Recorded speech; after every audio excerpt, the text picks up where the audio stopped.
out there, you're watching joint practice. It's obviously done for the day. So give us. I had a bunch of questions in mind, but give me the biggest takeaways. What stands out to you? Well, let's just start with. I mean, I think the thing that stood out the most were the fights.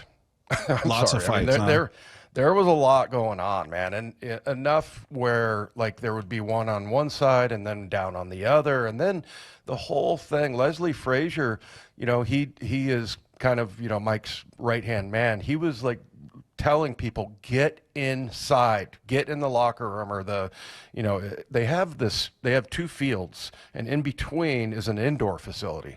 So they basically have 3 football fields all, stacked together. So Leslie was trying to get everybody into the indoor facility. And, and there was one guy, I can't remember who it was. I think it was Brady Russell. Oh, no, it was Boye Mafe. And he was talking to one of his buddies on the Green Bay team. And meanwhile, Big Cat, like that's the last guy you want mad at you, right? Yeah. I mean, Leonard Williams. And he wasn't happy. And he had a great line. He was like, "Who are you?" To the guy he was fighting with? Yeah, and they were John going back and forth, and Leslie Frazier was like grabbing guys going, get inside the facility. So they didn't want it to, break into something bigger. And then once there's a fight, of course, everybody rushes in to help, and it's kind of an aggressive move. So, but, my takeaway from it, I'm sure Mike is not happy because it, takes away from practice time. But this team's got some dog in it, Yeah. We talk about nice guys and everything, and we will hear from a guy who could not be nicer, Julian Love. And, and I asked him, if he got involved or anything, and he's like, I was just trying to settle everybody else down. Yeah. And then, and we were talking about like slugging, punching people in the helmet, and everybody's like, that's so dumb. And it's like, and he put it perfectly. He's like, you see red. When you see red, you can't, there's you're not going to, thinking there's goes no out the logic window. involved. Exactly. Yeah. So, but yeah, I mean, that was the kind of the thing that stood out to me. I mean, it was really aggressive. As far as, the snaps, you could definitely see it's dialed up a lot more. And, and if you can stop the fights, it's very useful for coaches. They love it because a game goes its own direction, as I always say. Sometimes you don't even have a short yardage in the first half. You don't have a short yardage situation, or whatever the situation is that you need to work on. And these guys get together, and the coaches, and like, this is what we want to see, this is what we're going to do. But it was kind of the same thing that you see at Seahawk practice when they go thud tempo, which just means we're going to hit full speed, but we're not going to tackle to the ground. Right. But it was just a little bit had more of an edge and just a little bit quicker. And there was a couple of plays where I was like, that's what you would see in a game. Yeah. In the regular season. So, yeah, and I couldn't keep track of everybody that was getting in fights, but there were that many. Understand, well, yeah, it was like, maybe I'm it felt like it, and especially when it spilled over to the end of practice. Like the teams had come together, and then they were going in to the indoor facility, and then there was still some barking going on.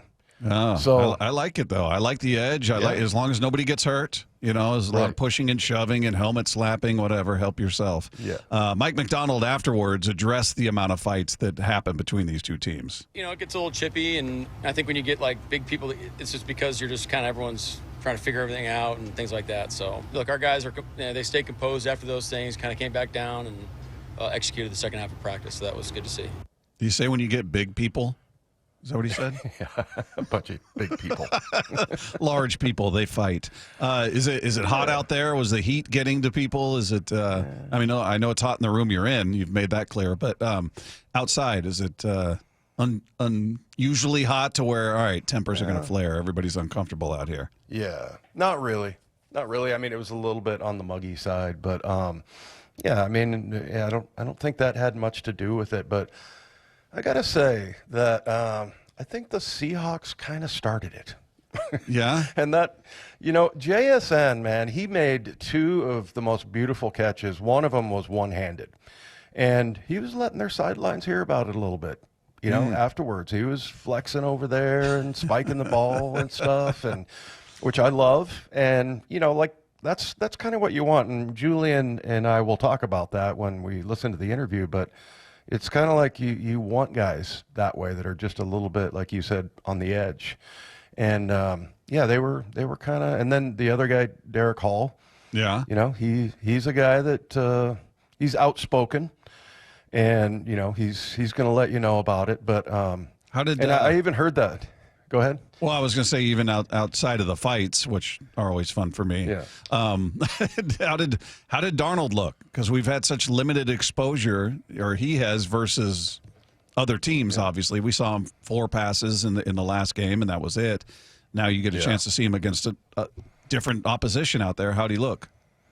I thought he looked good. I mean, I don't know what his stats were, and I think probably Condota has, he was 4 for 7 or whatever, but he just looked in command. He looked in control. So, if you would have had to portray his performance, it was the first, 15 games last year or 16 games? Yeah. It was more that Sam Darnold than it was the last 2 that we saw, with Detroit and the Rams in the playoffs.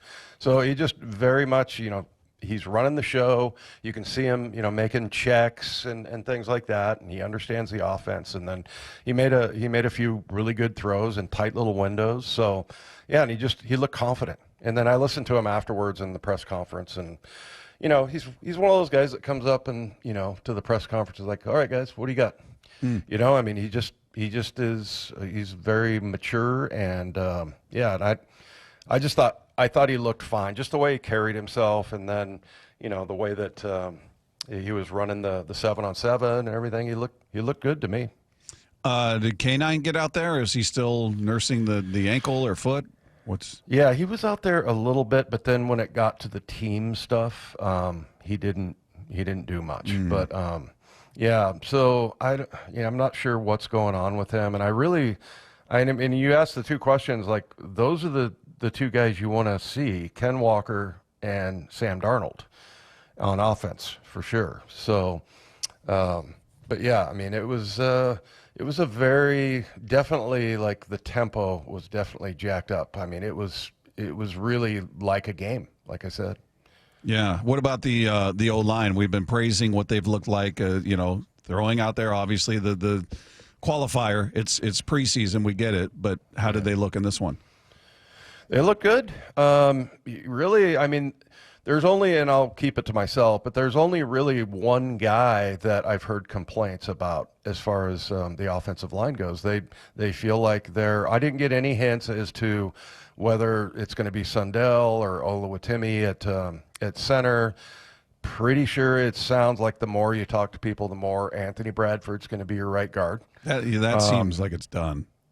Yeah. Lefko and I were talking yesterday. I feel like by the time they hit the field before the game Saturday, in their minds or in their meetings, their starters are done. I don't think anybody's earning a starting spot Saturday. I think it's done. Yeah, I think you're right. Yeah. So, and I just, continually see feats of strength from him. I mean, every once in a while. Honestly, like, you'll see him, like, in a drill, and it's almost like, I remember hearing a story about Sam Mills, who's a linebacker they called the field mouse. Yeah. Because he was like 5'8", and he would just blow people up in practice and not really mean it. He'd be like, "Oh, sorry, bro. Sorry, man. Didn't mean to hit you that hard." But, like, he would just uncoil his body, and he just had this, like, superhuman strength, basically. And that's what Bradford has, and you see it show up every once in a while. But, he got flagged, I think, one time today that I saw, because they did have officials out there. But, there was a hold. But they cheat. They hold every play. So in the end, do you look at this as, hey, this is a good thing to get out there, or does it get too heated to where we're not getting our work done? Now we're not able to focus on these situations we wanted to create. And I don't know, how does McDonald get together with the opposing head coach and go, hey, let's do a goal line. Let's call it 4th and 2, or do they set it up like that, or is it more of a game like, all right, here we go. We're going to try to drive down the field, and it's like a regular game? Yeah, no, I think the first one. definitely. They get together and, say, hey, let's do 7-on-7. And then, kind of like what they did in the mock scrimmage or the mock game, they, have linebackers versus running backs on one side. And then, and you get to, like, I remember being excited, and Gray Zabel even talks about this, that when we hear from him later, but just basically that, you see different styles of play. You're used to the same guy in practice every day, or maybe it's the same 4 or 5 guys. Like, exactly what they're going to do. And as Gray put it, you get a chance to see different styles of play, basically. So, but yeah, I mean, I thought the whole thing was great. Their facility is unbelievable. I mean, the grass is, our grounds crew is awesome. No question about it. But man, they have 2 huge fields of grass and then an indoor facility in between. And it's really a nice field, a great facility. And you just get this feeling. I was on Brock and Salk earlier this morning, and you just kind of get this feeling that, like, this is the cradle of football. Yeah. Green Bay.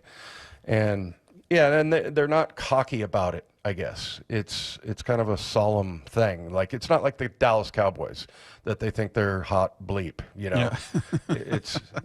They're a little bit more humble about it, and it's just really cool, that entire thing. So we were in the stadium is where everybody got dressed, and then they took that walk or the bike ride where people will jump on bikes. Saw Reek Woolen on one. I think we should have that posted somewhere. He's wearing like a little kid's gray Seahawk helmet on top of his head and riding a bike. But you got to check that out. But it's just a really cool facility here. And then, you can see the Packers are a really good team. I mean, they looked better scrimmaging than, I would say, the last 2 opponents we just saw. Okay. With Kansas City and Las Vegas. So outside of center, are there any spots up for grab in your mind on the offense? I mean, is it maybe how the receivers shake out, I guess? But I know Horton's missed a couple of days of practice. Yes. So that doesn't help. I mean, I think he's got his roster spot. They seem to really be high on him. Sure. But what do you see as far as, all right, is it still Bobo and Derek Young are fighting for Cody White fighting for their spots, or do you think it's all been settled? Yeah. Well, I think Cody White is still fighting, to make the team, because I do think that they're going to have maybe one less receiver, just because of the tight ends in this offense. So they'll carry 5 then, you think? Yeah, maybe. I mean, I don't know. We'll see, but I think Derek Young has made the team just because of his versatility, and really he's had a good camp as far as playing receiver. But I think, I guess my answer is not really. No, because, if you don't, I think the tight end is going to be A.J. Barner. He's going to be the starter. Obviously Oots is your starting fullback, but the reason why I bring those guys up is because, there's on offense, there's lots of different, personnel groupings. Right. So, and just because maybe, Horton goes in before MVS, that doesn't necessarily mean that he's a starter, in those positions. So, but yeah, I think they pretty much have everything down. It's just going to be a matter of, like, it's like Pete used to say with the running backs, who's got the hot hand, right? And I think that's going to be that way. I love Charbonnet. I know I'm not alone in that, but I think honestly, if you ask me, who would you rather have? And maybe it's just because we haven't seen K9, but right now my answer would be Charbonnet. Couple thoughts on the defense. First of all, the guy that I'm most curious about on that side is the first-round draft pick from the year before, Byron Murphy. We're all hoping he takes that next big step and becomes that guy that's popping on film. How did he look? How's he looked to you so far? Yeah, he's looked good. I mean, you definitely can see the comfortability for him. Coming back your second year, it's always, you're just a little bit more secure in what you're doing and how to run the defense. And but I mean, it's kind of hard with him. It's kind of like, the interior line and on both sides of the ball, it's kind of tough to see whether or not, he's going to flash. But I'll say this, you look at him in the pass rush, little one-on-one game that they do, he looks good, and he's powerful. Yeah. Really powerful. Yeah, and then just in terms of, because we did What If Wednesday yesterday, and Mike and I were talking about, all right, what if they went after Trey Hendrickson? And then one of our texters said, well, if you're just playing the hypothetical, what if they went after Hendrickson and Micah Parsons? And we're like, yeah, that'd be amazing. Obviously, you'd love those guys, but we were talking about the fact they don't really have any pressing needs. It'd be great to have those guys. I'm sure John and Mike would love to have that added to their roster, but is there any beyond depth, are there any needs that you look at on the defensive side?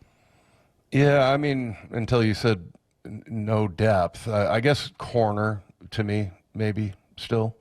Just because, again, I don't want to see Spoon playing on the outside. Outside, he yeah. needs to be on the inside.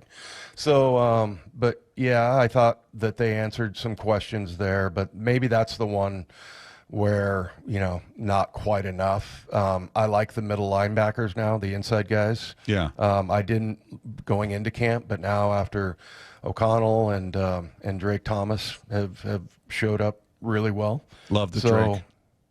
The Drake. Yeah. Love the Drake. Boy, he's a little guy, man. I was looking at him, I'm like, he looks like a running back. Yeah. Hey, I mean, well, you're he's envious. not a big dude. You always talked about that, wanting that low center of gravity.